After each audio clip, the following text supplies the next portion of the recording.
आपको मशरूम संबंधी कुछ बहुत महत्वपूर्ण बातें बताने जा रही हूँ। सबसे पहले ये है कि हर किसी को ये भ्रांति है कि मशरूम जो है वो शाकाहार नहीं है। तो पहली बात तो मैं यही बताने जा रही हूँ कि मशरूम पूर्णतः शाकाहार है। ऐसा इसलिए क्योंकि मशरूम जो है वो वानस्पतिक ग्रुप से या वानस्पतिक वर्ग से संबंधित होता है और ये प्लांट ग्रुप में एक निम्न जाति का पौधा है यानी कि फंगस है। तो अगर ये फफूंद है तो पूर्णतः शाकाहार है। तो इसलिए मशरूम के प्रयोग से किसी को हिचकना नहीं चाहिए। ये पहली महत्वपूर्ण जानकारी मशरूम के बारे में हुई। दूसरी मेन चीज़ ये है कि हम मशरूम का सेवन क्यों करें। तो सबसे पहली चीज़ ये आती है कि मशरूम जो है वो पोषकीय गुणों से भरपूर है। सबसे अधिक अगर मशरूम में कुछ मिलता है तो वो है पानी। मतलब 80 से 90% तो इसमें मिलता है पानी। और बाकी का जो 10% है उसमें दूसरा जो सबसे महत्वपूर्ण तत्व है वो है प्रोटीन। जितने भी मशरूम हैं, हम ओवरऑल सबकी बात लेके चल रहे हैं, तो मशरूम में 3.5 से लेकर के 4.7% तक प्रोटीन मिलता है और ये ताज़ी अवस्था में मिलता है। और अगर आप मशरूम को सुखा दीजिए, जैसे आप पाउडर बना दीजिए मशरूम का, या जैसे ये पैकेट्स है मेरे पास, ड्राइड मशरूम है, ये मशरूम का पाउडर है।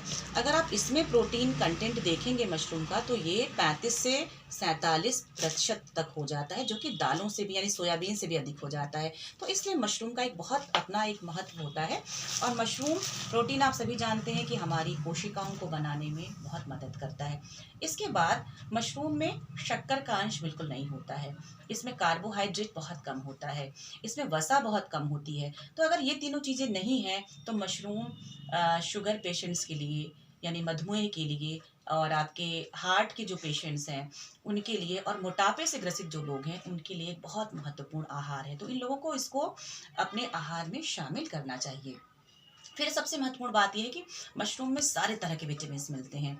हर तरह के खनिज लवण मिलते हैं मशरूम में। इसमें बहुत अधिक मात्रा में ऊर्जा मिलती है और इसमें जो है रेशा बहुत मिलता है। तो ये पेट संबंधी विकारों के लिए बहुत अच्छा होता है। यानी जो हमारी आजकल की मॉडर्न डाइट है, जैसे हम चीनी का इस्तेमाल नहीं करते, तेल का नहीं करते, घी का नहीं करते हैं, और हम प्रोटीन ज़्यादा लेते हैं, हम खनिज लवण ज़्यादा लेते हैं, हम विभिन्न प्रकार के जो है जैसे कि पानी हम पीते ही हैं, और बहुत सारे जैसे खनिज लवण हम बहुत ले रहे हैं। तो इन सब के कारण बहुत सारे विटामिन जो हैं सारे हम उनको बहुत लेते हैं। तो ये आजकल की जो हमारी मॉडर्न जो हमारा दिनचर्या है, जिसमें हम बहुत कम काम कर रहे हैं, तो इस तरह के का आहार हम लेते हैं। तो इसलिए आजकल की जो हमारी लाइफस्टाइल है उसके लिए मशरूम सबसे अच्छा भोज्य पदार्थ है।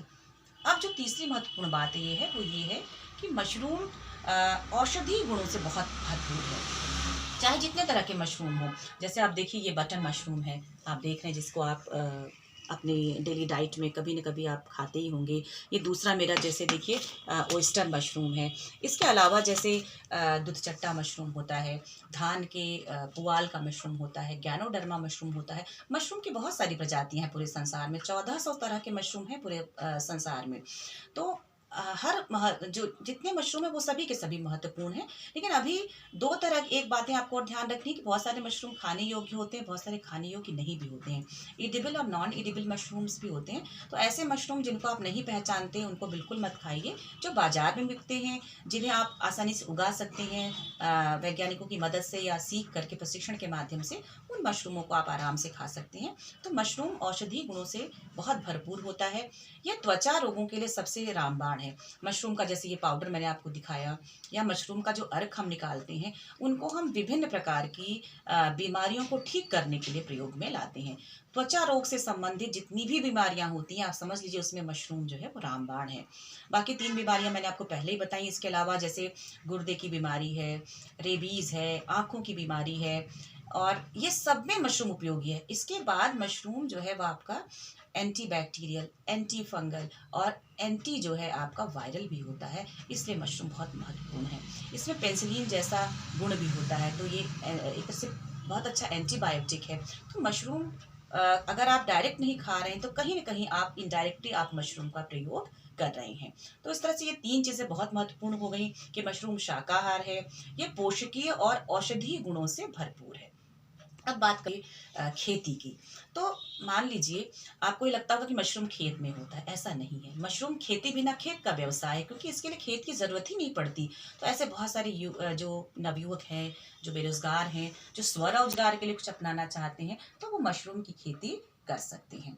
मशरूम की खेती आपके घर में कोई भी स्थान खाली हो, अगर वो उसमें एक छत हो, चाहे वो किसी भी चीज़ की हो, पक्की हो, कच्ची हो, टीन की हो, आप उस तरह का कोई आपके पास जगह हो, ज़मीन पे बस ये है कि मिट्टी ना हो, कम से कम ईंट बिछी हो, ऐसा कोई प्लेस हो जहाँ हवा आने जाने की व्यवस्था हो, तो वहाँ आप मशरूम की खेती बड़ी आसानी से कर सकते हैं। तो ऐसा स्थान हर किसी के पास कहीं न कहीं मिल ही जाता है। दूसरी महत्वपूर्ण चीज़ है कि मशरूम को उगाने के लिए आपको कृषि अवशेषों की आवश्यकता पड़ती है।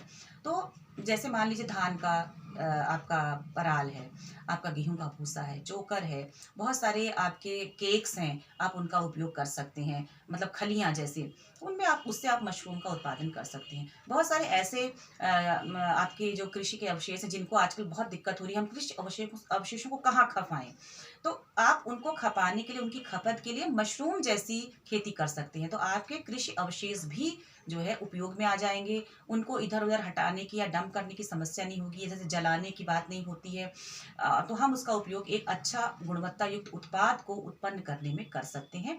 तो एक तरह से मैं ये कह सकती हूँ कि ये पर्यावरण मित्र खेती है, क्योंकि खेत की ज़रूरत नहीं है, कृषि अवशेषों पे आप उगा सकते हैं। और उगाएँगे आप किसमें इसको, जैसे लकड़ी की पेटियों पर, चहेलियों पर, आप कुछ मशरूम्स को आप प्लास्टिक की पन्नियों में भी उगा सकते हैं। प्लास्टिक की पन्नियाँ आप जो होंगी, उनको आप थोड़ा अच्छे से अगर कहीं, मतलब पर्यावरण मित्र खेती तो ये है, लेकिन वो आप उन प्लास्टिक्स को अगर मान लीजिए अच्छे से कहीं डंप करा दें, या मान लीजिए आप कपड़े की जो थैलियाँ आ रही हैं उसमें भी आप मशरूम का उत्पादन कर सकते हैं। तो इस तरह से ये इसके लिए आपको कृषि अवशेषों की खपत भी हमारी हो जाएगी।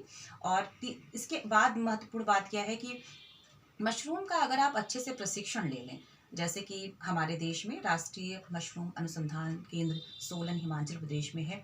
वो भारत का जो है पहला जो है आईसीआर का सेंटर है, और वहाँ से आप ले सकते हैं। इसके अलावा भारतीय कृषि अनुसंधान संस्थान नई दिल्ली से आप प्रशिक्षण ले सकते हैं। अब तो जितने भी कृषि विश्वविद्यालय हैं, उनका जो प्लांट पैथोलॉजी विभाग होता है, वो समय समय पर मासिक, पाक्षिक या आपका साप्ताहिक ट्रेनिंग कराते हैं वो लोग। वहाँ से प्रशिक्षण लिया जा सकता है, और आप वहाँ से मशरूम उत्पादन की पूरी जानकारी ले सकते हैं। बहुत सारे प्राइवेट सेक्टर्स भी हैं जहाँ से आप मशरूम उत्पादन की पूरी जानकारी ले सकते हैं। तो आपको प्रशिक्षण की कोई दिक्कत नहीं है। दूसरी बात है, प्रशिक्षण के लिए अगर आपको ये डर है कि हम पढ़े लिखे नहीं हैं या कम पढ़े हैं, ऐसी कोई दिक्कत नहीं है। कोई भी आदमी अगर नहीं भी पढ़ा लिखा है, वो भी मशरूम की खेती करना सीख जाएगा। बहुत आसान इसकी खेती होती है। दूसरी बात ये है इसमें कि मशरूम की सिर्फ खेती, मशरूम उगा के बेचना ही नहीं एक स्वरोजगार है। अगर कुछ युवा जो कुछ पढ़े लिखे हैं, जिन्हें अक्षर ज्ञान है, समझदार हैं, अगर वो मशरूम का सिर्फ बीज बनाना सीख लें, जिन्हें हम वैज्ञानिक भाषा में स्पॉन कहते हैं, तो वो मशरूम का स्पॉन बना करके अगर उसकी मार्केटिंग करें, तो एक बहुत बेहतर स्वरोजगार हो सकता है। और इसके बाद ये है, महिलाएं भी इसमें शामिल हो सकती है। ऐसा नहीं कि मशरूम उत्पादन में महिलाएं भाग नहीं ले सकती हैं, महिलाओं के लिए खूब सारी संभावनाएं हैं।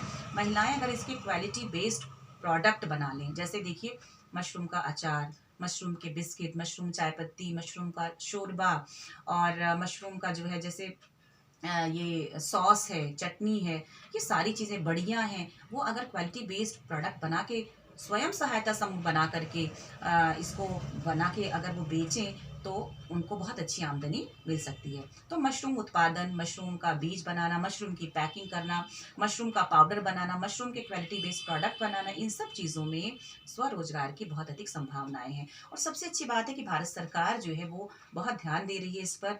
और बैंक जो है वो स्वयं सहायता समूह को ऋण भी प्रदान करते हैं। और भारत सरकार विभिन्न तरीके से इसमें मदद करती है और ऋण देती है। तो इस तरह से कोई दिक्कत नहीं होती कि आपको उचित जो है बहुत कम मतलब ब्याज दर पर आपको ऋण मिल जाता है। तो इस तरह से आप मशरूम की खेती कर सकते हैं। और ये कुछ जैसे हमारे वहाँ से भी हम कुछ मैंने पुस्तकें भी लिखी हैं, बहुत सारे प्रकाशंस भी हमारे वहाँ से हुए हैं। तो ऐसे बहुत सारे लिटरेचर भी आपको मिल जाएंगे, आप उनको लेकर के उसके बारे में सीख सकते हैं। तो कोई दिक्कत नहीं है अगर आप मशरूम का लगन से जो है इसका उत्पादन करें। अब यह है कि बहुत सारी प्रजातियां हैं, जैसे आप चाहें तो साल भर मशरूम का उत्पादन कर सकते हैं अलग अलग प्रजातियों को उगाकर। जैसे ये समय है, अगर आप नवंबर से लेकर फरवरी तक चाहें तो आप बटन मशरूम की खेती करें। उसके बाद जो है, आप इसी सीजन में आप अगर शुरू कर दें तो ओयस्टर मशरूम को भी अभी आप नवंबर से लेकर के पूरा मार्च तक कर सकते हैं ओयस्टर मशरूम की खेती। आप गर्मी में वॉलवेरिएला का उत्पादन कर सकते हैं। फिर उसके बाद आप जो है जुलाई से सितंबर तक जो है आप कर सकते हैं दुधचट्टा मशरूम का उत्पादन। तो ऐसे ऑल्टरनेट आप जो है इन चारों मशरूमों का प्रयोग साल भर में आप इनका उत्पादन कर सकते हैं। तो कोई दिक्कत नहीं, बस आवश्यकता इस बात की है कि आप अच्छे से प्रशिक्षण ले लें और पूरी मेहनत और लगन के साथ मशरूम का उत्पादन करें। थोड़ी बहुत मार्केटिंग में आपको दिक्कत आएगी, क्योंकि थोड़ा सा मैंने जैसे कहा कि अभी भ्रांतियाँ, इसको मशरूम को लोग मांसाहार समझते हैं, लेकिन आप अगर समझाएंगे लोगों को कि ये मांसाहार नहीं है, पूर्णतः शाकाहार है, ये फफूंद है, तो जाहिर सी बात है जब लोग खाएंगे तो इसका तब जो है ये बिकेगा और तब आपको कोई परेशानी नहीं होगी। धन्यवाद।